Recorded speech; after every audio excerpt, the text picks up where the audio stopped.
No matter who you are or where you live, we are all vulnerable to one of the fastest growing crimes in the world today. That's the fraudulent scam. In 2022, the FTC, the Federal Trade Commission, reported that there were $3.8 billion related to investment scams alone. And just as you're going to hear from Kate, and I talk to victims quite regularly as a fraud fighter, this is a growing problem, and we're all increasingly at risk.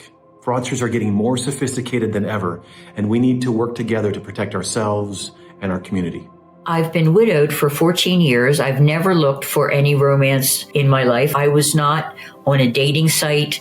I was on Facebook, and I got a friend request this day from a very handsome man who was dressed like a doctor in a white coat and said he was interested in the same thing I was, dogs and gardening and whatnot, and would just like to get to know me. And I've never accepted those friend requests. Never, ever. I don't know what it was about that day, but I hit accept, and here we are. We exchanged messages for a few days, and then he asked me to download an app, and it's not traceable at all. And these guys know that. This man spent a number of weeks talking to me every day, several times a day. The money request didn't come until about the third month that we had been online talking. So by then, I trusted him.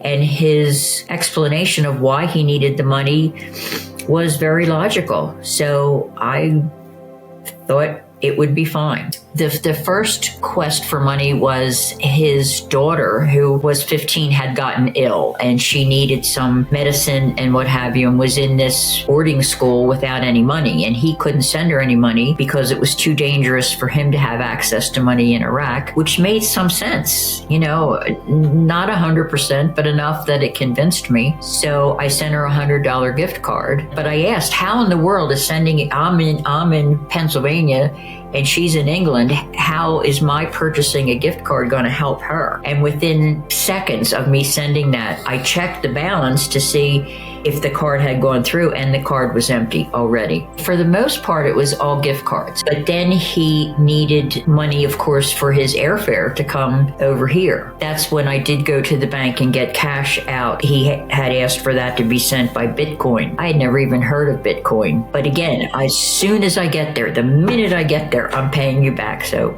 I've got the money, Well, I lost all of my money. It was $39,000 was the total of what I lost, which to some people might not be a big deal, might be a bump in the road, but to me, it was all I had. So criminals are coming after all of us. So you have to remember, if it's too good to be true, then it's too good to be true. Now, there's 3 things you can do to protect yourself. First, cut off the contact.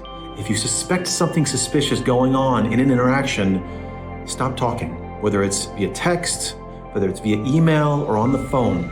If you suspect something, cut off the contact. Second, get a partner. Contact your financial institution. Tell them what's going on. Work with them to stop this activity. You also need to file a police report, and you can report your event to the FTC at reportfraud.ftc/gov. And lastly, reach out to someone that you know and trust.